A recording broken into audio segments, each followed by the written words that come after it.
Avoir le goût de vivre. Les émouvantes confidences de Patrick Sébastien sur son fils décédé à l'âge de 19 ans.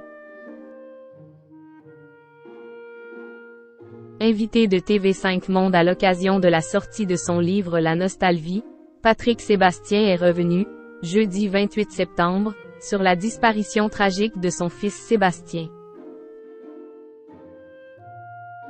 Dans les années 90, ce dernier a perdu la vie dans un accident de voiture à seulement 19 ans.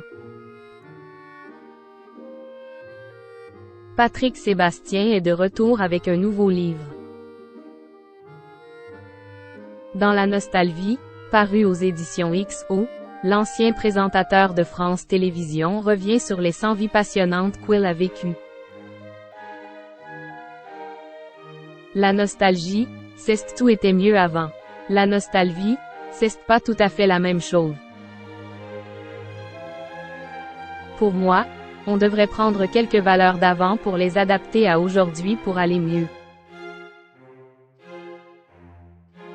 Il y a des valeurs qu'on a laissées en route. C'est très anachronique. C'est un mélange de liberté et d'autorité, a-t-il expliqué sur RTL. Dans cet ouvrage, Patrick Sébastien donne notamment son avis sur l'époque et ce qu'il considère comme étant des dérives inquiétantes. Je parle comme un vieux con. Je commence d'ailleurs le bouquin en disant que je suis un vieux con assumé, a-t-il expliqué lors de son entretien avec Yves Calvi sur RTL. Patrick Sébastien revient sur la mort de son fils. Ce nouveau livre est également l'occasion pour Patrick Sébastien de parler de son fils Sébastien, décédé à l'âge de 19 ans dans un accident de voiture. Invité de TV5 Monde jeudi 28 septembre, l'ancien Troublion du PAF a évoqué sa vie sans son fils. C'est un conseil que je donne aux personnes qui n'ont pas le goût de vivre.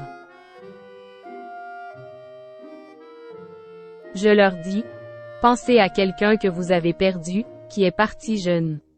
C'est vrai que, quand je n'ai pas le goût de vivre, dans les moments où je me dis « Putain, ça ne va pas », je pense à mon fils en me disant qu'il aurait tellement aimé avoir l'âge que j'ai aujourd'hui. Donc, par respect pour lui je ne peux qu'avoir le goût de vivre.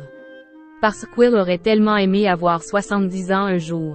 Donc il faut que Jen profite de cet âge, a-t-il confié.